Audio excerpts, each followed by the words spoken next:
Hello, seventh grade. Happy Tuesday. I hope that you found a lot of interesting information on the protester that you decided to research yesterday.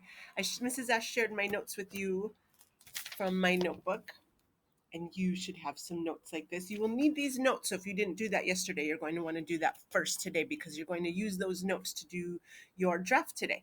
So happy Tuesday. Today's learning targets are the same as yesterday. I can introduce a topic clearly for an informative text, previewing what is to follow, and I can develop a topic with relevant facts, definitions, concrete details, and quotations or other information and examples in an informative text.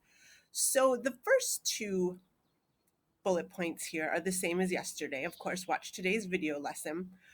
You might need to continue to do some research if you come up with more questions on the subject that you are focusing on. So make sure that you continue to do that. And today you're going to begin drafting. You're going to use your notes that you took and the mentor text below to write a rough draft of your nonfiction writing project. So the mentor text that we're going to use is this one right here that we've been looking at for the past several weeks, Enough by Emily Easton. And we're going to use that as a mentor text. And let me show you what that looks like. So here are the lists. In case you haven't done so already, you're going to choose one of the protesters off the list, or of course, if you have somebody else in mind, that is completely fine as well. And you're going to take some notes. So those are the two things that you should have done yesterday. So here are, remember after I read the story aloud to you, I showed you the information that's in the back of the book that gives a little bit more detail about each of the protesters that's featured in the book. Now, if we were in class, I would have you turn and talk about what you noticed about what the author did in each of these blurbs about each protester. But since we can't do that, I'm just going to tell you what I noticed. So here is the blurb about Muhammad Ali. Muhammad Ali had been the heavyweight boxing champion for 2 years when he refused to be drafted to fight in the Vietnam War on April 28, 1967, because it was against his religious beliefs and it cost him everything. So I noticed that right away they have the protesters' major accomplishment right at the beginning.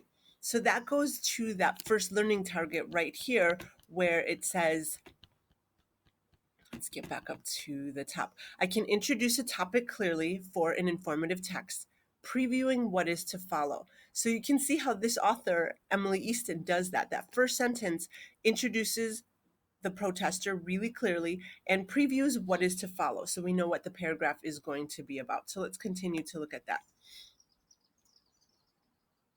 So here she introduces the topic, previews what's to follow.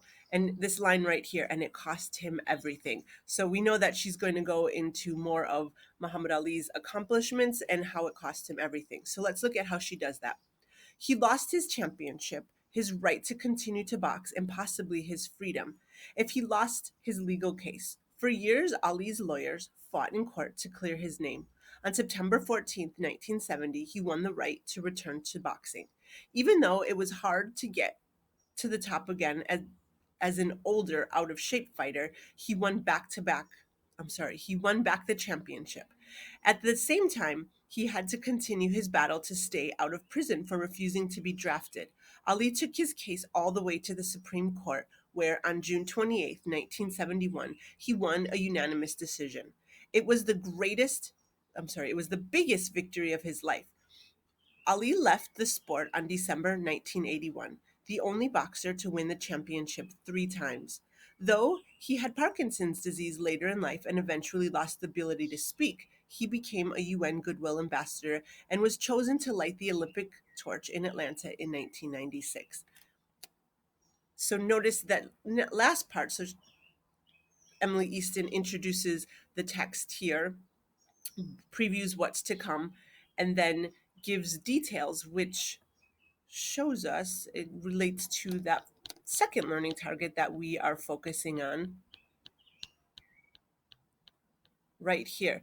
She develops her topic with relevant facts. Relevant means related to the topic that she introduced up here. definitions, concrete details, and quotations or other information and examples in an informative text. So you can see how Emily does that in this paragraph here. She introduces and then she gives, here's a quote from Muhammad Ali that she shares at the bottom. To those of you who think I have lost too much, I have gained everything. I have peace of heart. I have a clear, free conscience, and I am proud.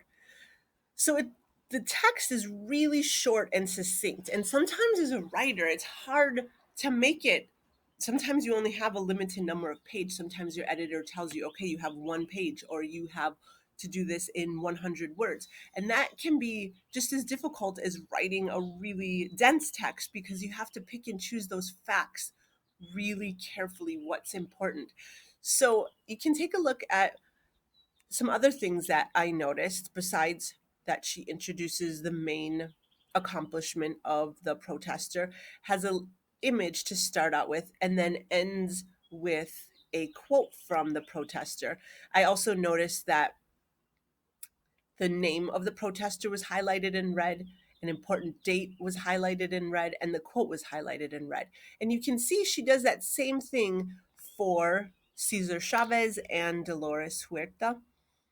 She, Cesar Chavez and Dolores Huerta, co-founders of the National Farm Workers Association, NFWA, called for their union to strike against the Delano, California grape growers, along with another union, AWOC, beginning on September 20th, 1965.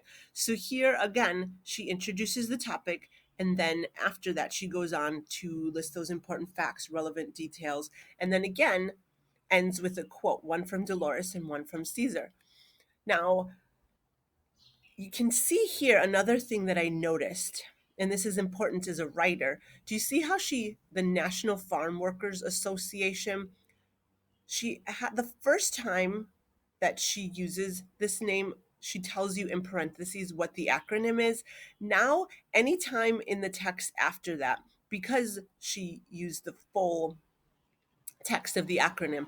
Anytime she wants to refer to the National Farm Workers Association after this in her text, she can just say the NFWA. And you'll see how Mrs. Ash did that in her text as well. So I looked at what these writers did and I modeled my writing after that. And I want you to use this as a mentor text too. So I had to go back to my notes and I have to ask myself, okay, I only have a small space, about one page, and I need to fit all of the important details about John Trudell. That was the protester that I chose to highlight in my nonfiction text.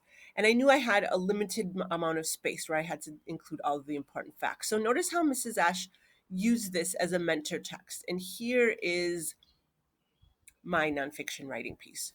John Trudell became an important political activist that used his powerful voice to bring about positive change to the American Indian community.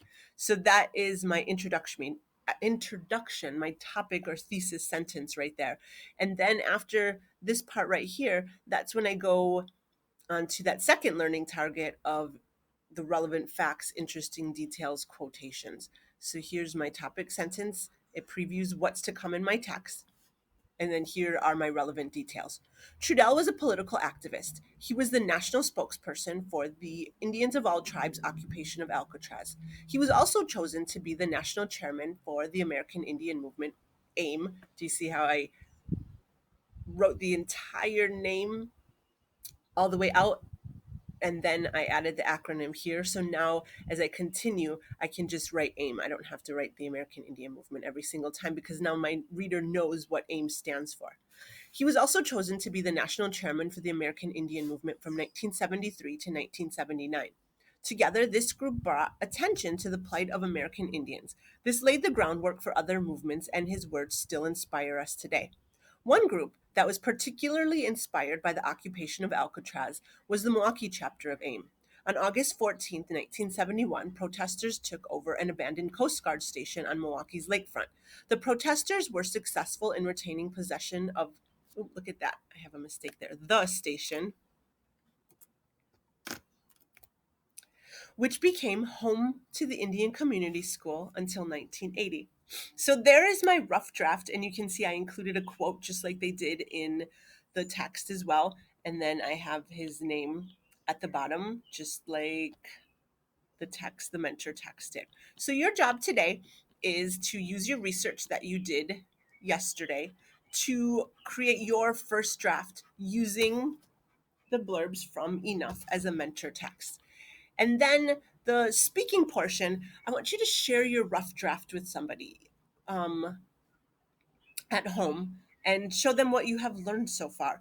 You might want to talk to someone at home even before you start drafting. Just share your notebook information that you have and see if they have any questions and tell them what you are writing about. Sometimes when you rehearse what you're going to write by talking with somebody before you start writing, it makes it easier when you sit down to write for those ideas to start flowing out because you already have them in your mind. You've already talked about them.